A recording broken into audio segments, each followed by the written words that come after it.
It's Conduit News Radio with Paul Harrell.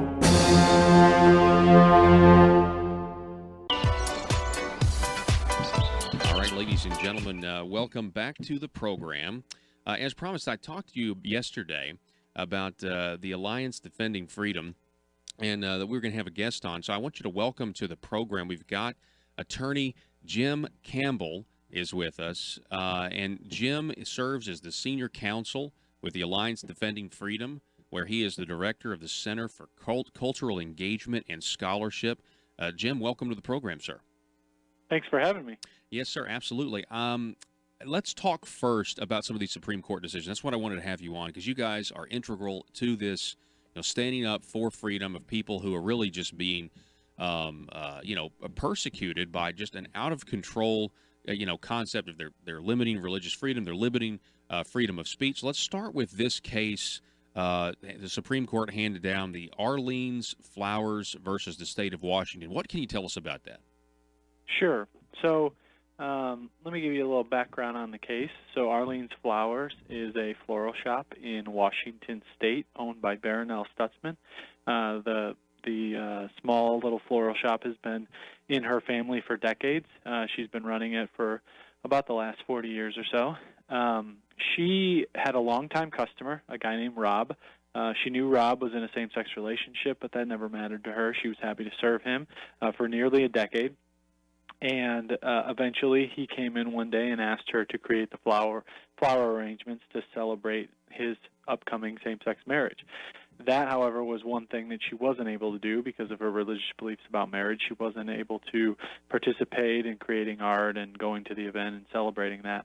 So she took his hand in hers, and she explained to him very politely that she really had significant regard for him, but this one request was not something she was going to be able to do because of her religion. And so she gave him the name of 3 other florists, and they hugged and they parted, and she thought that was the end of it until very soon thereafter we had the Washington State Attorney General find out about this through some postings on social media, and he filed a lawsuit. And fast forward 5 years later, and we find ourselves at the United States Supreme Court dealing with Barronelle's case. And then the most recent news was earlier this week, the United States Supreme Court granted our request that they hear her case, and instead of deciding to hear it themselves, they granted the request. They wiped out the lower court decision that had ruled against Barronelle, and now they've sent it back down to the Washington State Supreme Court to rule on the case again.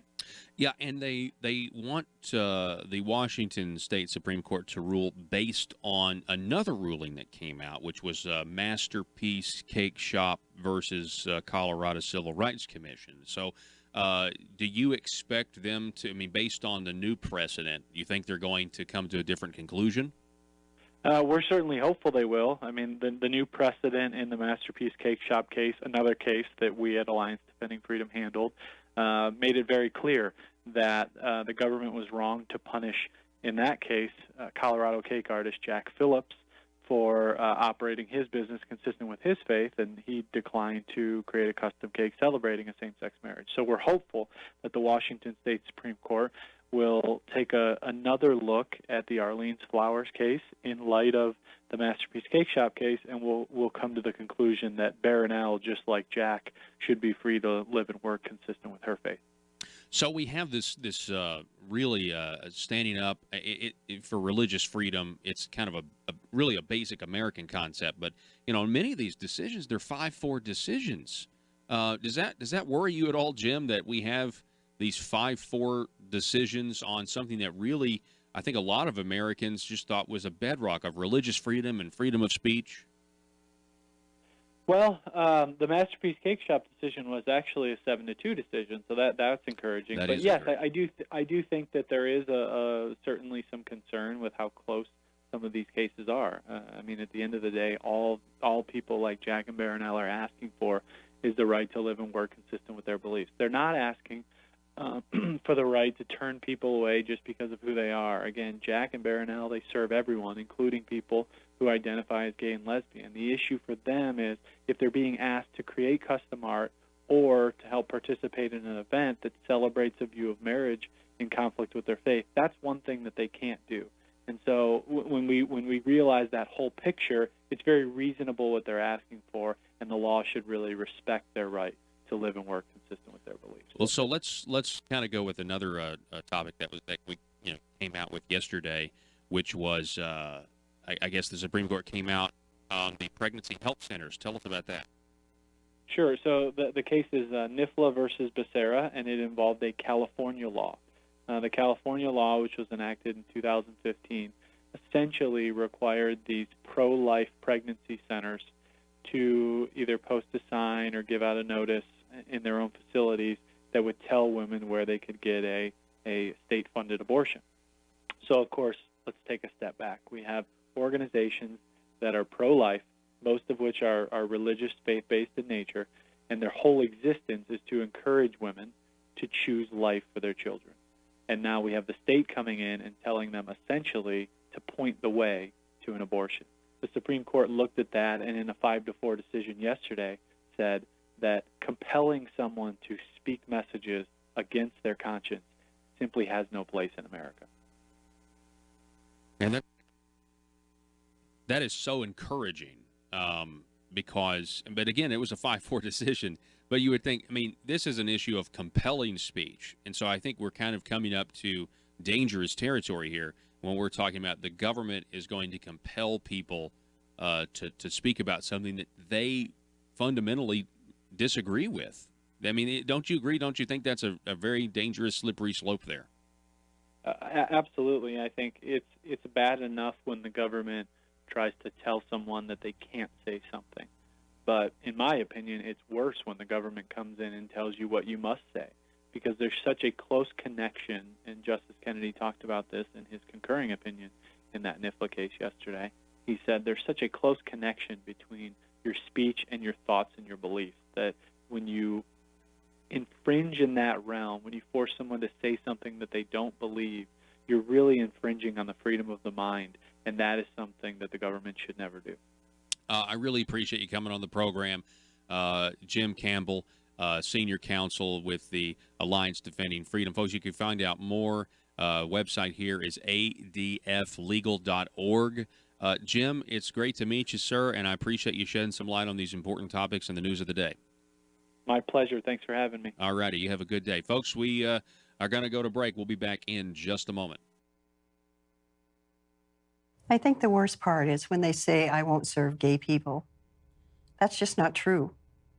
I've never discriminated against anyone in my life.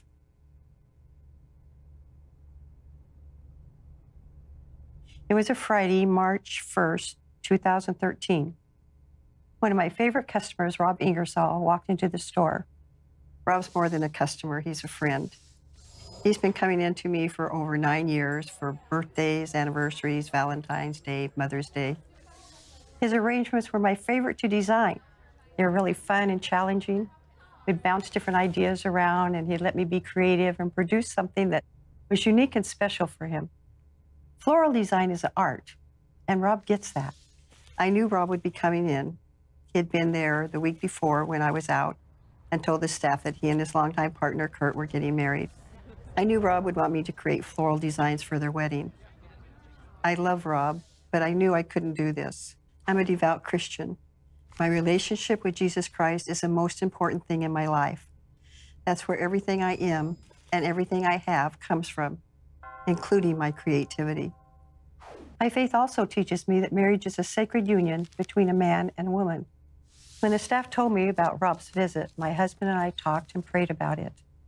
I would gladly sell him prearranged flowers or loose flowers, but I knew that as much as I love Rob, I could not create something to celebrate an event that was totally against my faith. I didn't want to hurt Rob's feelings, and I wanted to tell him as gently as possible. On that Friday, Rob came back. I took his hand in mine and told him I could not do his wedding because of my relationship with Jesus Christ. Rob said he understood and was very loving. We chatted as we always had. He talked about his mom walking him down the aisle, how we got engaged. Then Rob asked me to recommend another florist, and I recommended 3 that I knew would do him a good job. We hugged each other and Rob left. I was so thankful that Rob had graciously accepted my explanation and that we had parted as friends. Until a few weeks later, I got a letter in the mail from Washington State's Attorney General. The government was threatening to sue me unless I designed floral arrangements for same-sex weddings. I was in shock. It didn't seem possible to me that Rob would have filed a complaint, and he hadn't.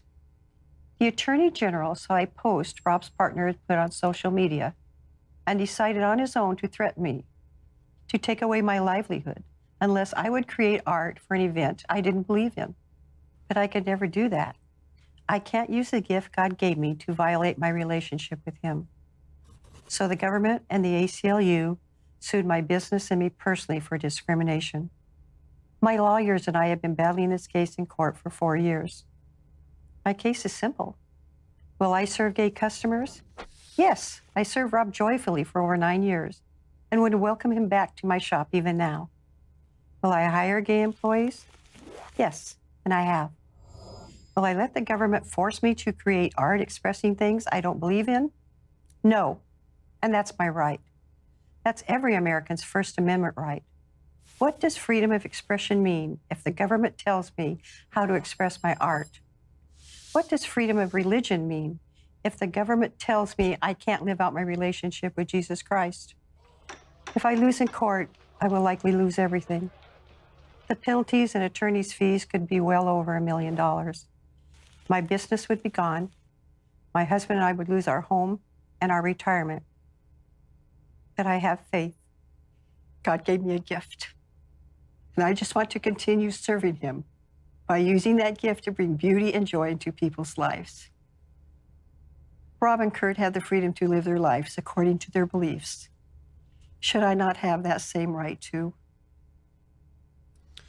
That is video of the Alliance Defending Freedom. We were just interviewing Mr. Jim Campbell, the senior counsel there, and I wanted to play that video for you because of the Alliance Defending Freedom and because of the Supreme Court decision referring the case Arlene's Flowers versus the state of Washington back to the Washington lower court, the state of Washington's lower court.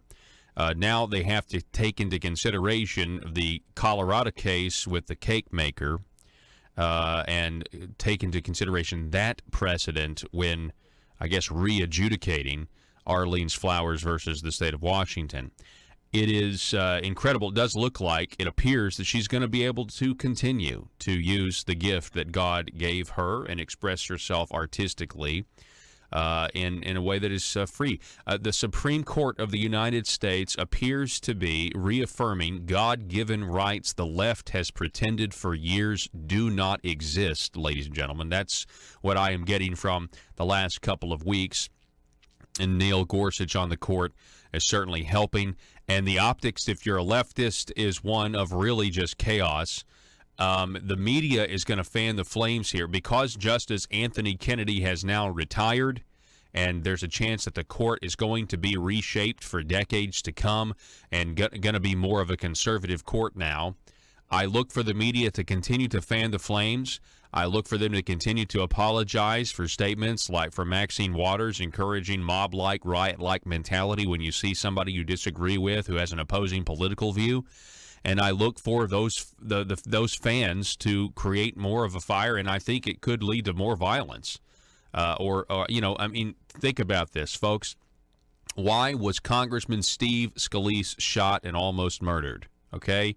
It was because of people saying that Donald Trump is, going to usher in some sort of, new totalitarian regime, and the media is fanning the flames. And now that Donald Trump's going to have another Supreme Court justice, now that he may have a third when Ruth Bader Ginsburg decides to retire, or I don't know what's going to happen to her. But you understand that if you're a leftist and you see these 5-4 decisions, or you see the 7-2 decision that Jim Campbell was talking about when it came to the Colorado cake baker, and the clear religious discrimination that's been going on, these people now, they just had a rough week. I think I'm kind of predicting on the Sunday talk shows what you're going to hear over and over again is how the Democrats, the liberals, the progressives had a very, very bad no good week.